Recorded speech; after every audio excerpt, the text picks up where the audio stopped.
ಕೃಷ್ಣಾ ನದಿಯಲ್ಲಿ ತೆಪ್ಪ ಮಗುಚಿ ನೀರಿಗೆ ಬಿದ್ದಿದೆ. ಒಂದು ಸಾವು, ಇಬ್ಬರು ಬಚಾವಾಗಿದ್ದಾರೆ. ಐವರಿಗಾಗಿ ಶೋಧ ಕಾರ್ಯ ನಡೀತಾ ಇದೆ. ಕೃಷ್ಣಾ ನದಿಯಲ್ಲಿ ನಡೆದಂತಹ ದುರ್ಘಟನೆ ಇದು. ಕೃಷ್ಣಾ ನದಿಯಲ್ಲಿ ತೆಪ್ಪ ಮಗುಚಿ ನೀರಿಗೆ ಬಿದ್ದಿದೆ. ತೆಪ್ಪದಲ್ಲಿ ಇದ್ದಂತಹ ಇಬ್ಬರು ಬಚಾವಾದರೆ ಓರ್ವ ಮೃತಪಟ್ಟಿದ್ದಾರೆ. ಐವರಿಗಾಗಿ ಶೋಧ ಕಾರ್ಯ ಮುಂದುವರೆದಿದೆ. ಕೋಲಾರ ತಾಲೂಕು ಬಳುತಿ ಜಾಕವೆಲ್ ಬಳಿಯ ಕೃಷ್ಣಾ ನದಿಯಲ್ಲಿ ನಡೆದಂತ ಘಟನೆ ಇದು. ನದಿಯ ತಟದಲ್ಲಿ 8 ಜನರ ಗುಂಪು ಇಸ್ಪೀಟಾಡ್ತಾ ಇತ್ತು. ಪೊಲೀಸರು ಬರೋ ವಿಚಾರ ತಿಳಿದು ಭಯದಿಂದ ಈ ಗುಂಪು ತೆಪ್ಪವನ್ನ ಏರುತ್ತೆ. ನದಿಯಲ್ಲಿ ತೆರಳೋ ವೇಳೆ ಗಾಳಿಯ ರಭಸಕ್ಕೆ ತೆಪ್ಪ ಮಗುಚಿ ಬಿದ್ದಿದೆ. ನೀರಿಗೆ ಬೀಳ್ತಾ ಇದ್ದಂತೆ ಇಬ್ಬರು ಈಜಿ ದಡ ಸೇರಿದ್ದಾರೆ, ಅಪಾಯದಿಂದ ಪಾರಾಗಿದ್ದಾರೆ. ಈಗ ಓರ್ವ ಮೃತಪಟ್ಟಿದ್ದು, ಒಬ್ಬನ ಶವ ಪತ್ತೆಯಾಗಿದೆ. ಉಳಿದ ಐವರಿಗಾಗಿ ಶೋಧ ಕಾರ್ಯ ನಡೆದಿದೆ. ಸ್ಥಳದಲ್ಲಿ ಜಿಲ್ಲಾ ಪೊಲೀಸ್ ವರಿಷ್ಠಾಧಿಕಾರಿ ಋಷಿಕೇಶ್ ಸೋನಾವಣೆ ಮೊಕ್ಕಾಂ ಹೂಡಿದ್ದಾರೆ. ಒಬ್ಬ ಮೃತಪಟ್ಟಿದ್ದು, ಉಳಿದ ಐವರಿಗಾಗಿ ಶೋಧ ಕಾರ್ಯ ನಡೆದಿದೆ. ಇಬ್ಬರು ಈಜಿ ಬಚಾವಾಗಿದ್ದಾರೆ. ನೀರಿಗೆ ಬೀಳ್ತಾ ಇದ್ದಂತೆ ಈಜಿ ದಡ ಸೇರಿ ಅಪಾಯದಿಂದ ಇಬ್ಬರು ಪಾರಾಗಿದ್ದಾರೆ. ಒಟ್ಟು 8 ಜನರ ಗುಂಪು ಜೂಜಾಟ ಆಡ್ತಾ ಇದ್ರು. ಆದರೆ ಪೊಲೀಸರು ಬರ್ತಾ ಇದ್ದಂತೆ ಹೆದರಿ ತೆಪ್ಪ ಹತ್ತಿ ಹೋಗಿದ್ದಾರೆ. ಒಬ್ಬ ಮೃತಪಟ್ಟರೆ ಇಬ್ಬರು ಬಚಾವಾಗಿದ್ದು, ಇನ್ನುಳಿದ ಐವರಿಗಾಗಿ ಶೋಧ ಮುಂದುವರೆದಿದೆ. ಕೋಲಾರ ತಾಲೂಕು ಬಳುತಿ ಜಾಕವೆಲ್ ಬಳಿಯ ಕೃಷ್ಣಾ ನದಿಯಲ್ಲಿ ನಡೆದಂತ ಘಟನೆ ಇದು.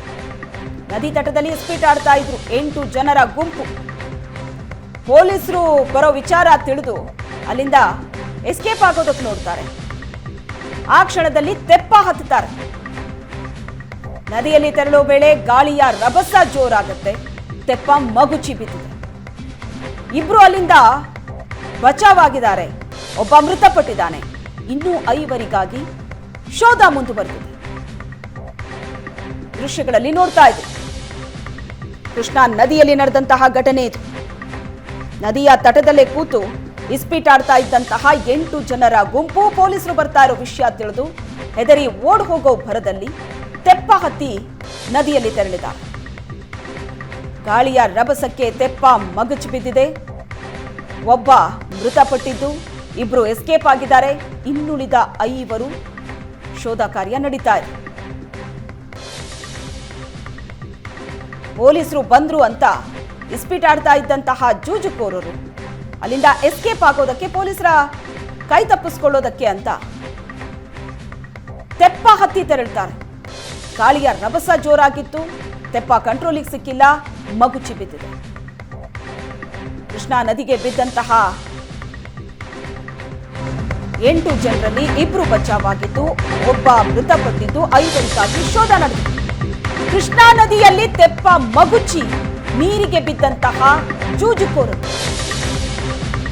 ಕಾರ್ಯಾಚರಣೆ ನಡೆಸಲಾಗ್ತಾ ಇತ್ತು. ಆದರೆ ರಾತ್ರಿ ಸ್ಥಗಿತಗೊಂಡಿತ್ತು. ಈಗ ಮತ್ತೆ ಬೆಳಗಾಗ್ತಾ ಇದ್ದಂತೆ ರಕ್ಷಣಾ ಕಾರ್ಯಾಚರಣೆ ಆರಂಭ ಆಗಿದೆ. 4 ಬೋಟ್ಗಳಲ್ಲಿ ಅಗ್ನಿಶಾಮಕ ಸಿಬ್ಬಂದಿ ಕಾರ್ಯಾಚರಣೆ ನಡೆಸಿದ್ದಾರೆ. ನೀರ್ಪಾಲಾಗಿರುವಂತ ಇನ್ನು 5 ಮಂದಿಗಾಗಿ ಹುಡುಕಾಟ ನಡೆಸಿದ್ದಾರೆ. ಒಬ್ಬ ಶವವಾಗಿ ಪತ್ತೆಯಾಗಿದ್ದಾನೆ. ಇಬ್ಬರು ಈಜಿ ದಡ ಸೇರಿ ಪಾರಾಗಿದ್ದಾರೆ. ಇನ್ನುಳಿದದ್ದು 5 ಮಂದಿ. ನೀರ್ಪಾಲಾಗಿರುವಂತಹ 5 ಮಂದಿಗಾಗಿ 4 ಬೋಟ್ಗಳಲ್ಲಿ ಅಗ್ನಿಶಾಮಕ ಸಿಬ್ಬಂದಿ ಕಾರ್ಯಾಚರಣೆ ನಡೆಸಿದ್ದಾರೆ.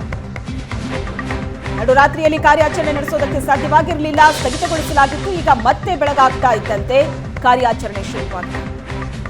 4 ಬೋಟ್ಗಳಲ್ಲಿ ಅಗ್ನಿಶಾಮಕ ಸಿಬ್ಬಂದಿ ಕಾರ್ಯಾಚರಣೆ ನಡೆಸಿದ್ದಾರೆ. ದೃಶ್ಯಗಳಲ್ಲಿ ನೋಡ್ತಾ ಇದ್ದೀರಿ. ನಿನ್ನೆ ರಾತ್ರಿ ಘಟನೆ ನಡೆದಂತಹ ಸಂದರ್ಭದ ದೃಶ್ಯ ಒಂದು ಕಡೆ ಆದ್ರೆ, ಮತ್ತೊಂದು ಕಡೆ ಬೆಳಗಿನ ಜಾವ ಅಲ್ಲಿ ಕಾರ್ಯಾಚರಣೆ ಶುರು ಮಾಡ್ತಾ ಇರುವಂತಹ ದೃಶ್ಯ ಇದು. ಅಲ್ಲಿನ ಲೈವ್ ದೃಶ್ಯಗಳು. ಕೃಷ್ಣಾ ನದಿಯಲ್ಲಿ ಮುಳುಗಿ ಒಬ್ಬ ಮೃತಪಟ್ಟರೆ ಇಬ್ರು ಬಚಾವಾಗಿದ್ದಾರೆ. ಆದರೆ ಇನ್ನುಳಿದ 5 ಮಂದಿ ನೀರ್ಪಾಲಾಗಿದ್ದಾರೆ. ಅವರಿಗಾಗಿ ಈಗ ಹುಡುಕಾಟ ನಡೆದಿದೆ. ರಾತ್ರಿ ಕಾರ್ಯಾಚರಣೆ ಸ್ಥಗಿತಗೊಂಡಿತ್ತು. ಈಗ ಬೆಳಗಾಗ್ತಾ ಇದ್ದಂತೆ ಮತ್ತೆ ಶುರುವಾಗಿದೆ ಕಾರ್ಯಾಚರಣೆ. 4 ಬೋಟ್ಗಳಲ್ಲಿ ಕಾರ್ಯಾಚರಣೆಯನ್ನ ಸಿಬ್ಬಂದಿ ನಡೆಸ್ತಾ ಇದ್ದಾರೆ. ಕೃಷ್ಣಾ ನದಿಯಲ್ಲಿ ಮಗುಚಿ ಬಿದ್ದಂತಹ ತೆಪ್ಪ ಕೃಷ್ಣಾ ನದಿಯ ದಡದಲ್ಲೇ ಕೂತು 8 ಜನರ ಗುಂಪು ಇಸ್ಪೀಟ್ ಆಡ್ತಾ ಇತ್ತು. ಇನ್ನೇನು ಪೊಲೀಸರು ಬಂದ್ರು ಅಂತ ವಿಷಯ ತಿಳಿದು ಪೊಲೀಸರಿಂದ ಬಚಾವಾಗೋದಕ್ಕೆ ತಪ್ಪಿಸ್ಕೊಳ್ಳೋದಕ್ಕೆ ಮುಂದಾಗ್ತಾರೆ. ಆದ್ರೆ ಅಲ್ಲೇ ಇದ್ದಂತಹ ತೆಪ್ಪ ನೋಡಿ ಆ ತೆಪ್ಪದಲ್ಲಿ ಕೂತು ಅಲ್ಲಿಂದ ಎಸ್ಕೇಪ್ ಆಗೋಣ ಅಂತ ನೋಡ್ತಾರೆ. ಗಾಳಿ ಬಹಳ ಜೋರಾಗಿ ಬೀಸ್ತಾ ಇದ್ದಿದ್ರಿಂದ ತೆಪ್ಪ ಕಂಟ್ರೋಲಿಗೆ ಸಿಕ್ಕಿಲ್ಲ, ಮಗಚ್ ಬಿದ್ದಿದೆ. ತೆಪ್ಪದಲ್ಲಿದ್ದವರು ಸಹ ನೀರಿಗೆ ಬಿದ್ದಿದ್ದಾರೆ. ಇಬ್ರು ಈಜಿ ಬಚಾವಾಗಿದ್ದಾರೆ. ಒಬ್ಬನ ಮೃತದೇಹ ಸಿಕ್ಕಿದೆ. ಆದ್ರೆ ಇನ್ನುಳಿದ 5 ಪರಿಸ್ಥಿತಿ ಏನು? ನೀರ್ಪಾಲಾಗಿದ್ದಾರೆ 5 ಅನ್ನೋ ಮಾಹಿತಿ ಮೇರೆಗೆ ಈಗ ಕಾರ್ಯಾಚರಣೆ ನಡೀತಾ ಇದೆ. ರಾತ್ರಿಯೂ ಕಾರ್ಯಾಚರಣೆ ನಡೆಸಲಾಗ್ತಾ ಇತ್ತು, ಸ್ಥಗಿತಗೊಳಿಸಿದ್ರು. ಈಗ ಮತ್ತೆ ಶುರುವಾಗಿದೆ.